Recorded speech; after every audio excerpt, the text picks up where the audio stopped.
बनारस में एक पंडित जी गंगा के घाट पर पूजा पाठ कराते थे। घाट पर सब उन्हें चौबे चौबे जी बोलते थे। पंडित जी यजमानों का माल खा खा कर मोटे हो गए थे, इसलिए कुछ लोग उन्हें मोटे लाला भी कहते थे। पंडित जी का रोज का नियम था, सुबह उठकर स्नान ध्यान करके गंगा किनारे अपने ठिकाने पर बैठ जाते। पिंड दान, श्राद्ध आदि कराने में उन्हें महारत हासिल थी।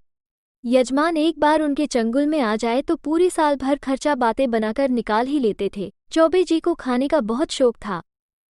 दोपहर को घर आते समय किसी न किसी हलवाई की दुकान पर बैठ जाते। एक दिन चौबे जी रात की आरती के बाद अपने घर जा रहे थे।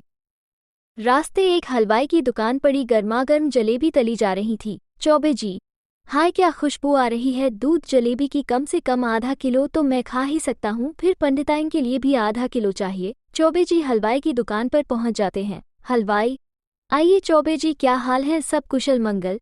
चौबे जी, महादेव के भक्त पर कभी कोई मुसीबत आ सकती है। हलवाई, हाँ महाराज, आप सही कह रहे हैं। चौबे जी, लेकिन गंगा मैया तुझसे बहुत नाराज हैं। हलवाई, क्या हुआ? गंगा मैया के किनारे बैठकर मैं गंगा मैया को कैसे नाराज कर सकता हूँ? चौबे जी, तूने पिछली बार दूध जलेबी का भोग गंगा मैया को कब लगाया था? हलवाई, महाराज ये तो याद नहीं, लेकिन कच्चा दूध तो मैं रोज गंगा जी की आरती के समय चढ़ता हूँ। चौबे जी, तो क्या गंगा मैया हमेशा फीका दूध ही पीती रहेंगी?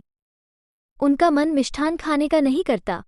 एक काम कर, आधा किलो दूध में जलेबी डालकर बांध कर दे दे, मैं सुबह चढ़ा दूंगा। हलवाई, लेकिन महाराज अभी तो ताजी बनी है, आप बैठे, मैं अभी चढ़ा कर आता हूँ। चौबे जी, मूर्ख, आरती के बाद माँ के विश्राम का समय है, मुझे दे दे, मैं कल सुबह चढ़ा दूंगा। हलवाई डर के मारे दूध जलेबी बांध कर दे देता है। चौबे जी, एक ब्राह्मण से मुफ्त में काम करवाएगा तो नर्क में जाएगा, ला मेरी दक्षिणा।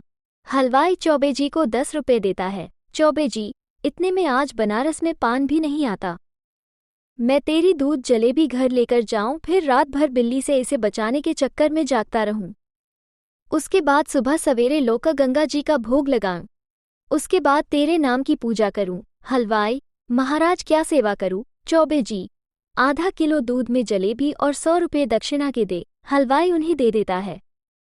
चौबे जी मजे से घर पहुंच जाते हैं, झक के दूध जलेबी खाते हैं और 100 रुपये अपनी पत्नी को दे देते हैं। चौबे जी, तू भी यही खा ले, आज खाना मत बनाना। पत्नी, लेकिन आप तो ये गंगा मैया में चढ़ाने लाए हैं। चौबे जी, गंगा मैया में तो इतना चढ़ावा चढ़ता है, उन्हें इस दूध जलेबी की कहाँ जरूरत है, तू खा ले। पत्नी, नहीं, मैं नहीं खा रही, आप झूठ बोल कर लाए हैं, मैं तो खाना बनाने जा रही हूँ। चौबे जी, बाकी बची दूध जलेबी भी खा लेते हैं और सो जाते हैं। इसी तरह चौबे जी हर दिन कभी पान वाले की, कभी चाय वाले की, कभी हलवाई की दुकान पर जाते और अपने मतलब की खाने की चीज लेकर चलते बनते। एक दिन सभी दुकान वाले दोपहर को गंगा किनारे बैठकर धूप का आनंद ले रहे थे। सर्दी में गंगा किनारे बैठना एक अलग ही सुख था। बातों बातों में चौबे जी का जिक्र छिड़ गया।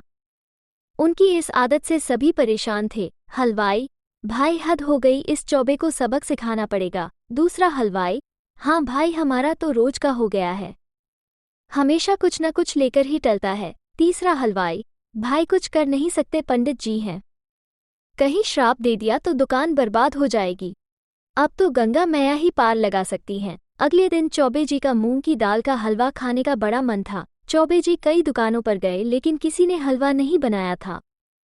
चौबे जी बहुत परेशान हो गए। तभी एक हलवाई ने कहा, हलवाई चौबे जी, मैं सुबह हलवा बना सकता हूँ, अगर आप सुबह नहाकर गंगा किनारे मेरे नाम की पूजा करें, लेकिन ये पूजा 5 बजे होनी चाहिए। चौबे जी खाने के लालच में मान गए, लेकिन ठंड के कारण कुछ हिचक रहे थे। अगले दिन चौबे जी गंगा पर नहाने लगे और हलवाई का इंतजार करने लगे। कुछ दूर उन्हें हलवाई नजर आया, वे ठंड में नहा रहे थे, फिर नहाकर बाहर आए। कुछ देर पूजा करने के बाद बोले, चौबे जी, ला भाई हलवा दे, बहुत ठंड लग रही है, गरम गरम हलवा खाकर मजा आएगा। हलवाई ने उन्हें हलवा दिया। चौबे जी ने हलवा चखा और बोले, चौबे जी, ये तो बिल्कुल ठंडा है, ठंडा हलवा खाकर तो मुझे और ठंड लग गई, तू बासी हलवा ले आया। चौबे जी का गला अकड़ गया, उनसे बोला भी नहीं जा रहा था। वो ठंड से कांपने लगे, उन्हें लगा आज तो प्राण निकल जाएंगे। हलवाई, क्यों चौबे जी, आप तो रोज माँ गंगा को बासी दूध जलेबी बासी मिठाई खिलाते हो तब माँ को कितना कष्ट होता होगा। आज पता लगा। तभी वहाँ और दुकानदार आ गए जिन्हें चौबे जी ने ठगा था। चौबे जी, मुझे आप सब माफ़ कर दीजिए, अब मैं कभी किसी को मूर्ख नहीं बनाऊंगा। चौबे जी फटाफट अपना सामान उठाकर घर की ओर भागे।